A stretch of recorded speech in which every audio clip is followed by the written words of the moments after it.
totally independent music festival. Do the right thing and buy your tickets in advance, for the love of God. Now, enjoy this podcast.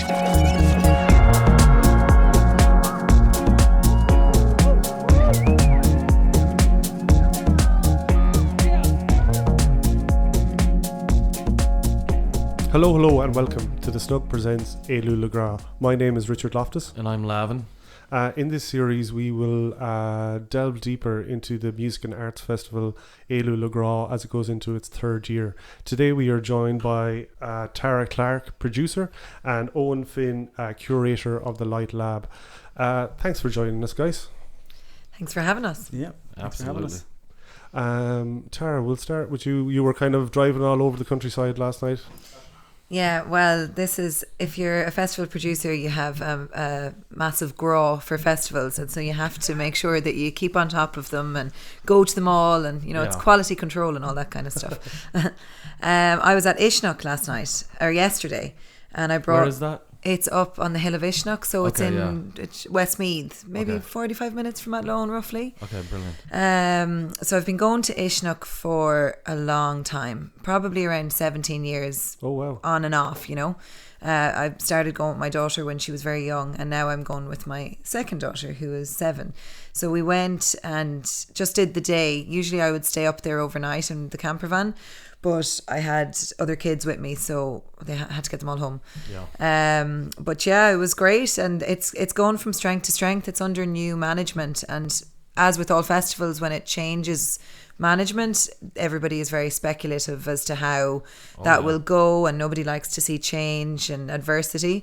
But they are doing a good job. It's well controlled, and I'm seeing a few old faces that I know from the fields, like Frank McDade and a few others that would be the kind of production managers for Electric Picnic and all that. So to see those old faces that are well used to running big crowds in the crowd and running this, it's in good hands, except for the parking. That was why I got in there last night, or I got in there yesterday at I think about 3:30, and they were, it was very controlled parking, traffic controllers and all that, but they were trying to put everyone into lines, and I was like, sorry lads, I have to leave here at 10 o'clock tonight. I'm not going to park there, because I could see it was already people getting stuck, people getting stuck in the muck, and I was like, I'm just going to park over on the edge of the hill there. So they let me off anyway, and then lo and behold, when I was leaving at 11:30 last night, there was about 10 tractors just there was gridlock. Every car was stuck in the mud. Oh, they were like pulling cars out? Oh, yeah, I'd say that. I think I have friends that told me that they didn't get out until 4 o'clock in the morning. I was like, oh. Was it wet up there? Well, it's Ireland, It's Ireland, number one, but the thing of it is that it was dry, and this is the worst thing. So if you're running a field festival, take note. So if it has been dry for an extended period and then there's a downpour, that's actually worse than if it had been raining the whole time, because it creates floods. And so it had been really dry for, I think, 10 days or something like that, and then there was a big downpour for the night before, was it? And in Westport anyway, we had a big downpour the day before. So what happens on the east and the west is varied. But so basically there was just massive puddles, and all the land was wet, surface wet. So same thing in Kinbarra here, driving around. It was like I couldn't fucking believe it. Actually, do you remember that? Yeah. It was just massive puddles everywhere going through them. That creates crazy. Like in field festivals, from years of being part of running field festivals, when the weather's been really bad, then it's been bad. So then you pre-plan. So you bring in wood chip, and you put down the right kind of grit for the cars to come in and out. But when it's just been a flash flood like that, there was nothing. They weren't prepared. And that, like, everything else was smooth as far as I could see. I mean, it's like a swan. You can see from everything looks smooth, and everyone's paddling like crazy underneath. But it did seem smooth. But the the car park was a complete mess. So just you have to be prepared. Now then, they had tractors ready to pull them out, there you go, they were prepared, Every time you go to a festival, do you have your producer's hat on in some way? Is it always... it's kind of like it's a curse. You do, kind of, because I've been in the game for so long now, and part of doing so many different aspects of running a festival, that you do you know, like that, arriving in with a car full of kids, and you're like already kind of, you know, you're just a punter, you're there to enjoy it, but straight away you're like, but I'm not parking there, lads, because that's going to be, you know, so it is good in some ways, but yeah, you are always watching to see how is the crowd controlled, health and safety, where's toilets, like all those kind of things, and that's just the boring head of a producer. So there you go. So your degree is in anthropology and English. Yeah. And maybe it's a big jump, maybe it's not, to be a producer of a festival. So how did you go from that to the kind of the role that you're in now? Well, it's a long time ago since I did that degree. We nearly end up on the same course. Yeah. Oh, yeah, really? Yeah. Yeah, mad. That's how we're friends on. Yeah. Oh, wow. That course I wish I'd always done. And I asked her, I was like, you did anthropology in my notes? It's like that fork in the road like 20 years ago that I never took. Yeah, and I took that exact fork 20 years ago. On the couch. I don't know. I mean, it swings and roundabouts with anthropology, you know, like it's the study of human civilizations and how we interact with each other. So there you go, running festivals. But I think when I did it many moons ago, I went to Maynooth to study classical music. And then I just fell upon anthropology because, you know, living in a small town on the west coast of Ireland, I genuinely didn't know what anthropology was. Yeah. Or that you could make a career out of it because, you know, we thought nurses, guards, you know, the usual careers. So when I did the arts degree and specifically was going to study classical music, and then you had to pick 2 other subjects, anthropology blew my mind. And I ended up, you know, just sticking with that one really. So I did really well, got a first class honours, just absolutely loved it, and I was offered a PhD over in Leiden in Holland, but it just didn't suit me. I had a small child at the time in college with me, and it just didn't suit me to take that big a leap of faith to move to a different country. So I kind of parked it, but with the skills that I honed from, you know, studying it in college, and then just I think that, you know, natural sort of networking ability and want to do that. Like I've been going to festivals since I was 15 years old, and working at and with festivals since I was 18 or 19 years old. So the 2 worlds combined. Yeah. And I don't know, like I would like to think that my skills in anthropology have kind of brought me to where I am today. Yeah. And you're from what, Westport? Westport, yeah. Do you know Vinnie Kelly? Vincent Kelly. Yeah, it's Vincent. Yeah. I do know him well. The other night. Yeah. Very good. Yeah. Vinnie Kelly. Yeah. Sure, everyone from Westport is sound. Oh yeah, exactly. Yeah. Up the coves. Great spot. I'm from Castlebar, so I'll have to disagree with that. But anyway. Fish heads. So you say you've involved in like production for festivals and stuff for 10 years plus. So where did you start off? What was your first? I know you were working since you were 19. Just the volunteering, you know, like that kind of, you sign up to help at Electric Picnic, or I think, was it Electric Picnic or Body and Soul? I think it may have been Oxygen a million years ago.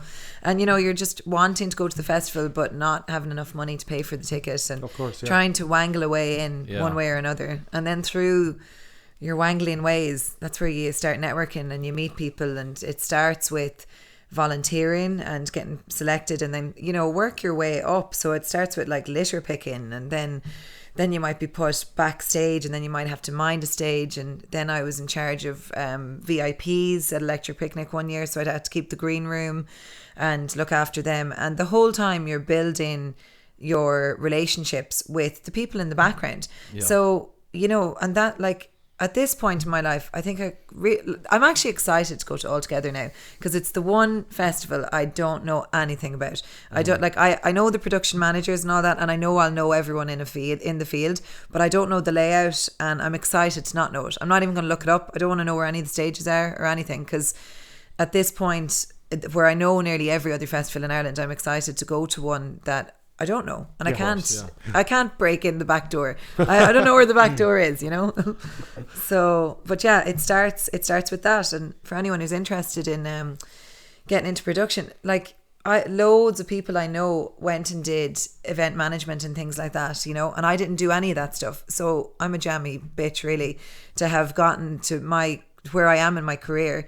But a lot of it came from grassroots, just starting as a volunteer and making the connections and showing interest and getting to know the people that are running stages and production managers and showing them that you're a worker and that you're willing to put in the graft. And that's how it starts. Yeah. That's where it goes. And I know Tommy that was on here 2 weeks ago.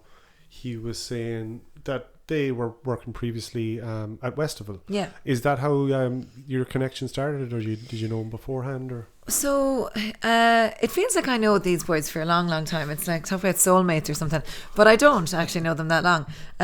So it happened that they were organising a pop-up event in Uachtarard, and I don't know, was that like a warm-up to Éalú, or I don't know what it was. But then through friends of friends, I was actually at a gig in Dublin, and I was going to stay up, and stay full sesh mode in Dublin for the weekend. Yeah. But my friends, Laura Robinson, actually, who is the queen networker of Ireland, she's our local here. She's the real queen bee. If you hanging out with her last week. If you don't know Laura Robinson, who are you? Yeah, Laura Robinson is maybe the catalyst. Yeah. Because the lads asked me at that pop-up gig, did I know anyone that this gig would suit? And Laura and like her crew really popped into my head, and I hadn't spoken to her in a couple of years. And I think they were on their way up to another gig or to another event in like Mayo, or they turned the van around and went down to Uachtarard within like that hour or so, and here we are. And that is it. She really is the instigator of all of this, because I was in Dublin at another gig. I can't even remember what that was. Something big like Bicep or something, that kind of level, Yeah. And she was like, "Come down. This is going to be great. These guys are class. Come on down. Get your arse down here." And I was like, fuck it, okay. So I jumped on the bus, and I had my camper van in Galway, because as you will realise, I'm never fully legal. Like, it's never fully taxed, insured and NCT and all that stuff. So I was like, oh, you can kind of roam around the west coast of Ireland. I hope there's no guards listening to this now. But roam around the west coast of Ireland safely. Our biggest demographic is guards. I love this podcast. How did you mention it? Yeah. Tara who? But yeah, I was like, I'm not going to take a chance on bringing the van up to Dublin, because that's dodge. So arrived down to Galway. Eamon gave me a lift. Yeah, I know Eamon. Yeah. And gave me a lift to my van, and then Bob's your uncle. We went to Uachtarard, and sure, it was an amazing setup, absolutely amazing setup.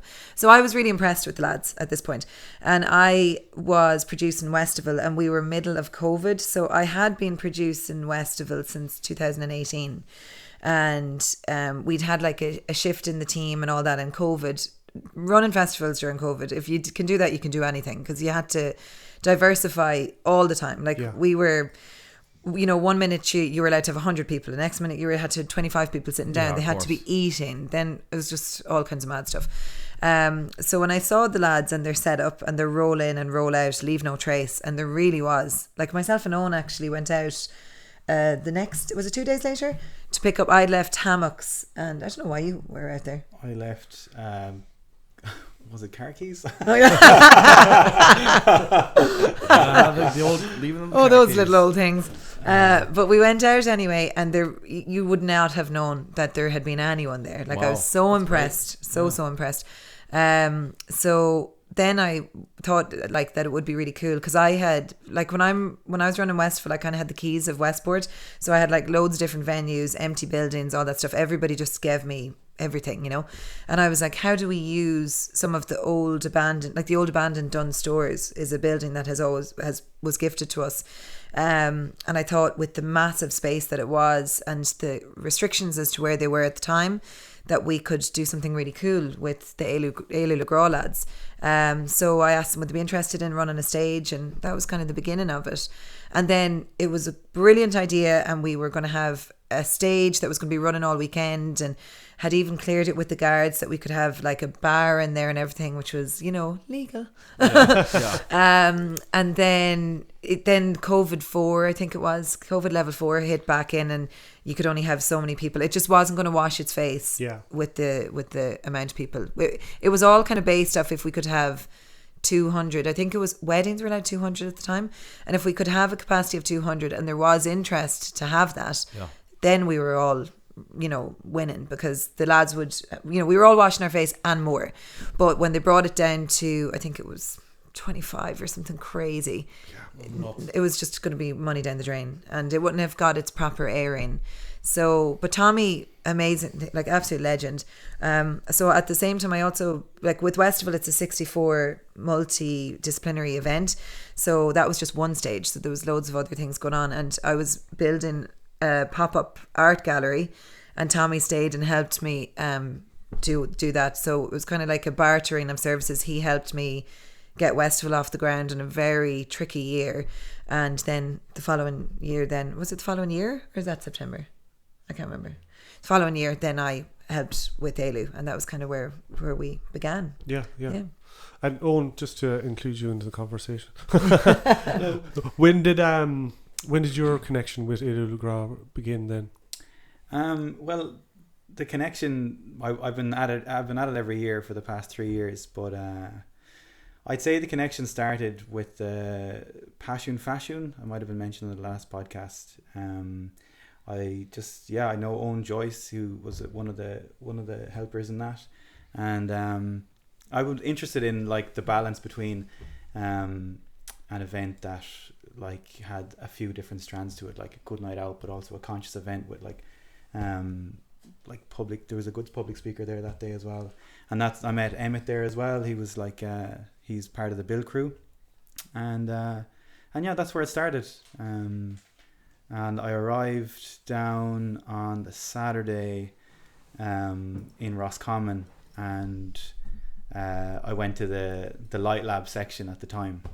I went to the yoga at the start, and then the next event was, I think it was like a sound bath thing, and then I just hung on for another while. I intended just to go up to the gig with my mates, but I stayed there all day. There was like this rainbow ceremony with Pixie, crazy. I don't know how to explain it, but I ended up being there all day, and I met like amazing people that I wouldn't normally hang out with or whatever. Yeah, and I was there till maybe dark, and I was just lit. And I went up then to the gig that night, and it was just a lovely balance. Like I really liked it. And then the next year, I had such a good time there that I went to a lot of the workshops again, and there seemed to be a little bit of a space where the people doing the workshops, the space holders, might need a little bit of support. And I just said it to Ev that if they needed a bit of a hand this year, that I'd have a crack at it, and here I am, curator. Yeah. Extraordinaire. Wow. Spell that on. Then before the first Éalú Le Grá, did you have interest in like holistic practices and that kind of stuff beforehand, or did that start it all off? Yeah, like I've not always been that way inclined, but I suppose I was raised in Key Street in Galway City, and whereabouts? It's now a coffee work. You were raised in a coffee shop? I wasn't raised in a coffee shop. I was raised in a hippie shop. Okay, great. It was called Pearls of Wisdom, and my mother's name was Pearl. Oh, lovely. If you wanted to get incense or a rainbow flag or whale music or books on big thinkers or doers or consciousness in any way, shape or form, Pearls of Wisdom was the place to go, and we lived upstairs. So that's probably where it started. Not for me personally, but I was always surrounded by those kind of people walking in. And but I suppose in my 20s, I headed off to the States, and I was working on a building site. And where in the States? On Block Island. It's a little island off Rhode Island. All right. Yeah, I've never been there. Yeah, not many people have. They call it the Island of Misfit Toys. It's people who just don't fit in on the mainland head out there, and that's where I ended up. But yeah, I was working on this building site, and we're just having beers every evening, like every evening, and I'm fond of a pint, but every evening, know. And I just started to get a little bit sad or depressed, or I guess I was drinking a bit of a depressant every evening, you know. So I needed to do something. So there was a yoga studio around the corner, and one of the days I jumped in the pickup with the lads. They turned left for the liquor store, and I went right to a little yoga studio with like 5 or 6 old ladies and this woman teaching a yoga class, and I started to go most evenings, and I think that was the start of me kind of getting into this kind of just a little bit more aware of my body and my breath, and I'm 35 now. I think I was maybe 23 back then, and it's just folded into all these other stuff, meditation and different workshops. I've kind of leaning towards different stuff like that. So just kept at it, and I'm part of a mindfulness group in Galway, and I work for a tech company called SAP, German software company, but there's a program called Search Inside Yourself. It's a mindfulness program in there, and I'm qualified as a teacher there, so I'll be doing 4-day workshops with people in work. Okay, great. And so it kind of the Light Lab it does it's complementive to kind of some of the interests I have at the moment, so happy to hold space for the space holders there. What is the Light Lab? So the Light Lab is a section, it's a little bit like the body and soul of Picnic. Okay. Back in the day, I suppose. But we're going to have yoga in the morning. We're going to have deep house yoga this year with Druid Fluid. Have a kind of a DJ combining with a yoga teacher. But outside of that, then we've got like sound baths. We've got talks on sensuality and sexuality. We've got what else do we have? We've got jewelry making workshops, breath workshops, and outside of the workshops, we're going to try and make the space, just a nourishing, safe space for people to come back to in the evenings, because people, they're tired, they're dehydrated, not everyone's an extrovert. You're surrounded by hundreds of people. Having a place to come back to that's just provides a little bit of respite. That's what we're hoping to do. We're going to have installations. We're going to have like a projector in the evening with some YouTubes or some videos of some big thinkers, big doers in different areas where you can just kick back and lose yourself in that for a while, and then hopefully that'll spring you back out into Éalú, and that kind of positive energy will filter into the rest of the gig. So that's the intention of it this year, and I suppose my role is to hopefully make sure that kind of flows as best as possible for the people holding the space. First year at it, we'll have a crack and see how we get on. It's in good hands, I have no doubt. Just looking at the lineup from last year, and like you had like 1, 2, 3, 4, 5, 6, 7, 8 kind of 8 facilitators, doing different workshops and stuff like that. Will it be the same kind of number again? Roughly. Roughly around that kind of. We're hoping two on the Friday, 3 or 4 on the Saturday, and 3 or 4 on the we've laughter yoga as well. Sarah laughs loads. Just a little pitch there. Roughly around that every day. So we need to create space for the facilitators to get set up. So as they because sometimes it can be a little bit rushed. So there's around that as well. What's good? Just one, Sarah Richardson that you had last year. What's a cacao ceremony? Because I've heard this cacao word a lot. So if I'm not pronouncing it wrong or right, I apologize. But no, it's I just want a new craze. It's age old craze. It's gone around for years, but it's really been brought back at the moment. So it's like cacao is it's the dark chocolate of the and they basically they basically create a ceremony out of it, and a dark chocolate ceremony. And a lot of people like it. It's they get it in a milk tray kind of high thing. Buzz from it, or they get sort of a kick from it. You get a buzz off it. Apparently, class. Okay. Yeah. Have you not had it? I haven't had a ceremony. I haven't engaged in the ceremony, but I have had it before. Jeez, imagine getting a buzz off chocolate. That'd be grand.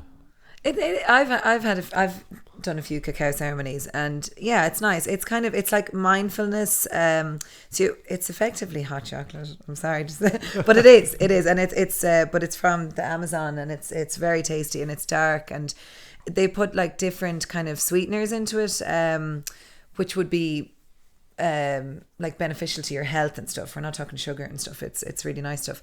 But then it's about mindfulness and nearly sensuality as well, because in the ceremony you're given the cup and it's about smelling it and it's about engaging your 5 senses as well, you know. So it's like the feel of it, it's quite velvety and smooth, and then holding it in your mouth as well, and then letting that kind of wash over your senses, you know. Of course, yeah. So it's a guided meditation with the cacao, and it is lovely, I have to say. And like, you know, you can drink cacao as you would drink any drink, you know, yourself, but doing it in ceremony or drinking it in ceremony is lovely, the way that, you know, and you can kind of, it makes you a little bit giggly and I don't know, is that the cacao or is it a placebo, or is it just that you're there together and you're embracing this kind of sensual experience of enjoying this drink together? And I you know, it definitely has more spiritual resonance than that, but I'm not going to pretend that I know that. So there you go.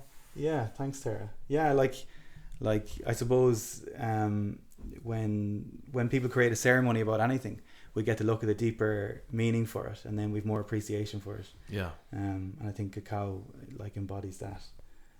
I went to a tangerine meditation workshop once where they had us peel a tangerine and like take the segments off.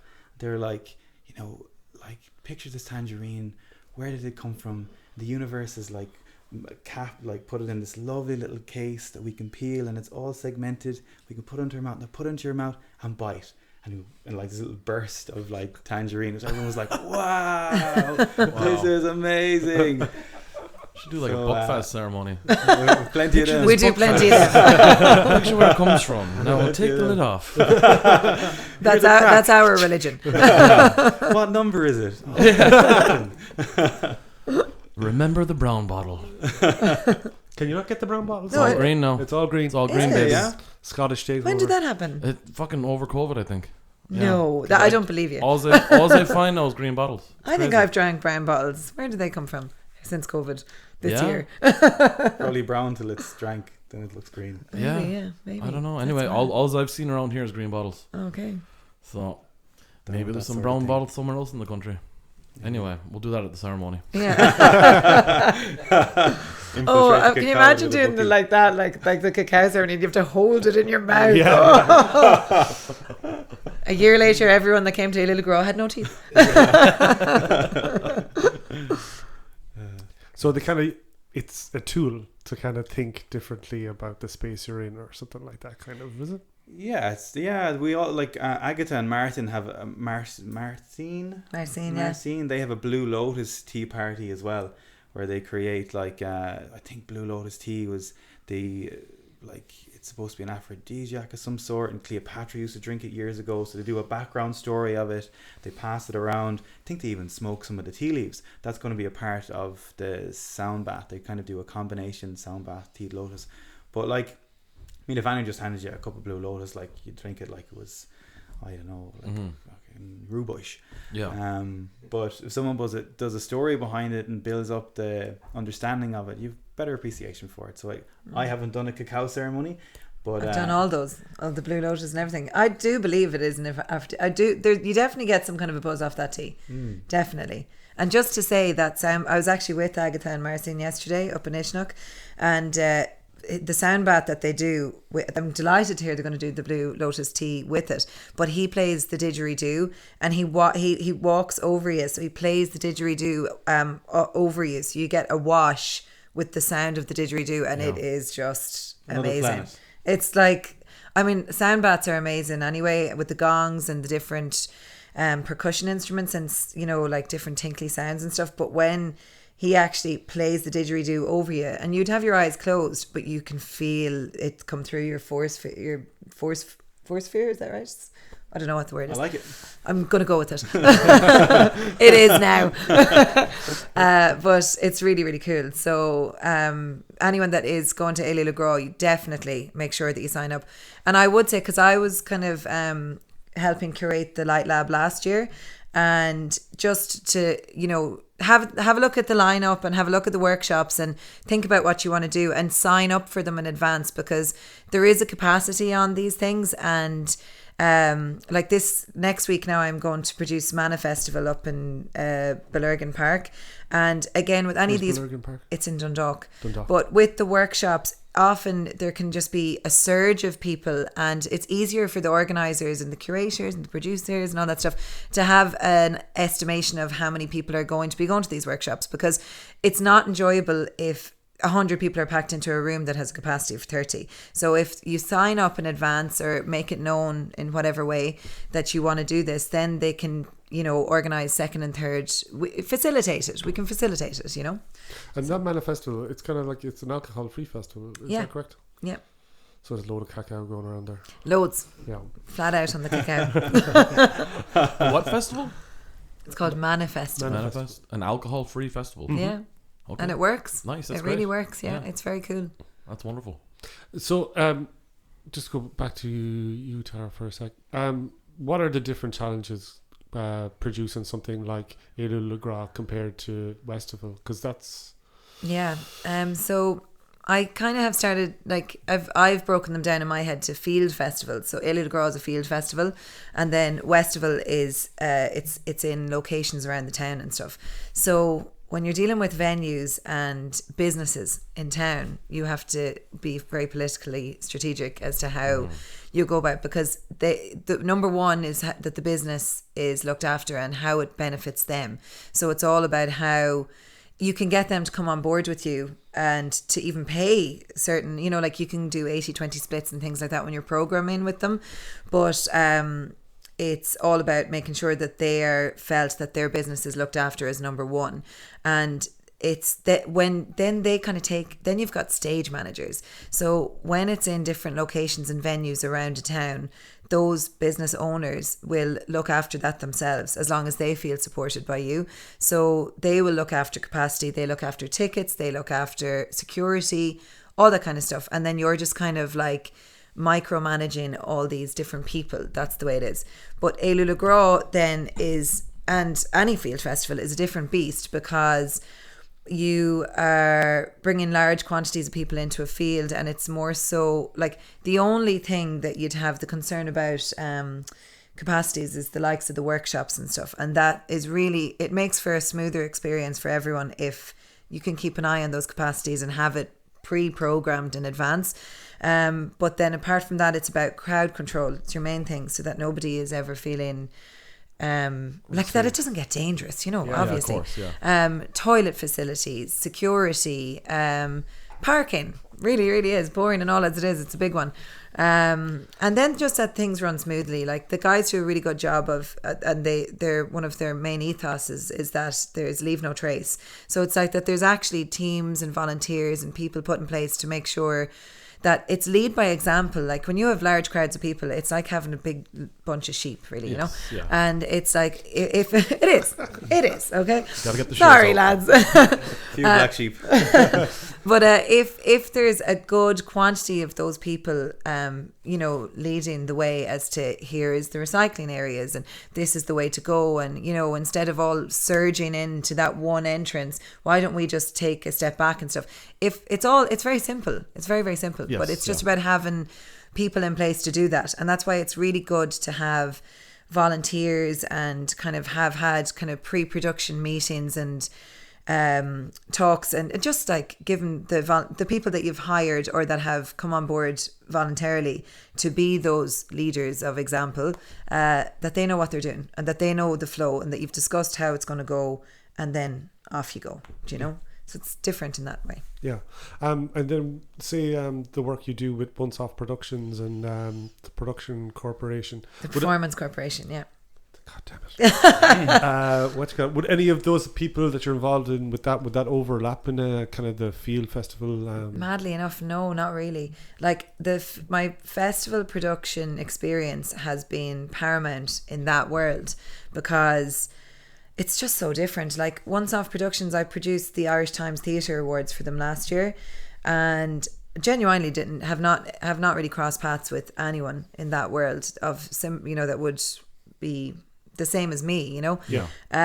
But it's great, and it's great. So I'm basically meeting a whole new network of people, which is really brilliant for just seeing. It's a different dynamic. It's very like theatre production generally is more structured, and again you're inside a venue, but what I love and the work that I do with Performance Corporation is site specific, so that actually does kind of bring you back into field ethics effectively. Like I ran an opera down in Belmullet last September. That's the Disappearing Islands. Yeah.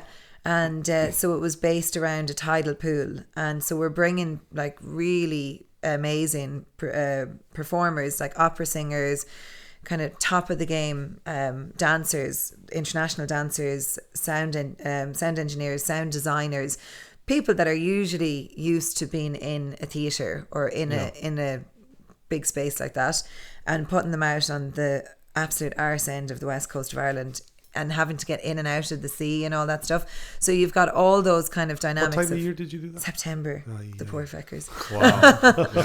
Wow. So yeah, there's like, it's kind of having that, you have to think outside the box, and you have to be prepared to think outside the box when you're dealing with professionals from that, you know, from that world that just would not be used to that. And so I had to kind of commandeer a lifeguard hut and turn it into a green room. And, you know, you think about like all the little things that are going to make people happy and content when they're freezing their asses off, having to get in and out of freezing cold water again and again to get the take right and all that kind of stuff. So my experience in festivals has been paramount, as I said, in that world.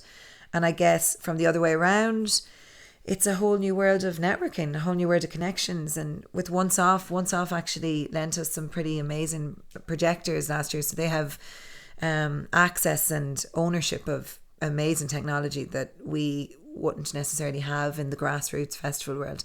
So it's pretty good. Yeah, it's pretty good knowing them. What's good? So it's great then that Éalú Le Grá and the lads behind it have made such a good impression on you and then the people that you're working with, because obviously they're doing things in the right way. Yeah, 100%. Yeah. And I mean, I'm constantly raving about them to all the other kind of worlds of the arts that I work in. I mean, I'd have a lot of like everything. The Arts Council is kind of the main funders of Ireland for work with the arts and all that stuff. So it's all about grant applications and all that kind of stuff. And would they sponsor a podcast at all, do you think? Well, there's only one way to find out. True. No, I wouldn't be surprised. They're all diversifying all the time. They really are. So they're supporting more and more. And like, if you go to your local arts council, like I have a great relationship with the Mayo Arts Office.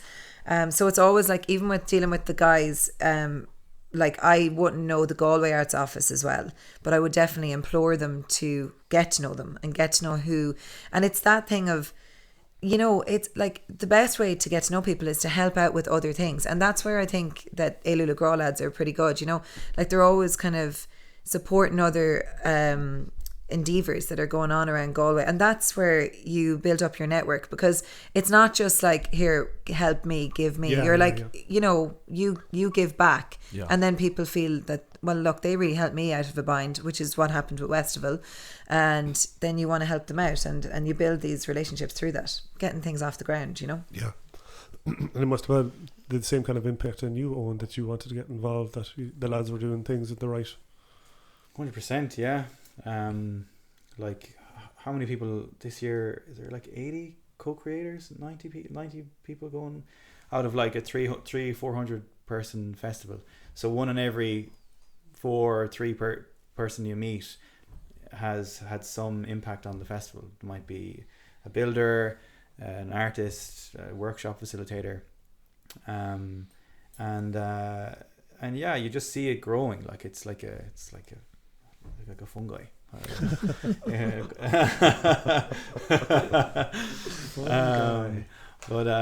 Yeah, like, and it's growing, and like, I mean, athlete's foot. Might be a dose of it after a 3-day weekend. If you talk to them the week of the build, then it is an athlete's foot. But even Evan's brother, like, he's got a sellout gig tomorrow, Funkhouse in the Roisin. Like, there was 3 or 4 young lads who went to the first gig and they started DJing since then, and now they're creating their own their own thing. And Éolag obviously is another spin-off, not good spin-off, but just a creation from the people who met and collaborated and have just formed into something like amazing. So yeah, I love to be a part of it. Like it's great to be able to offer. I looked where I could support something last year. I didn't think I could. I just like having a buzz, to be honest. Yeah. And it was great to be able to help out this year. Well, it hasn't happened yet, but yeah. And like, do you think your kind of business background kind of helped in what you can do for Éalú Le Grá? I think the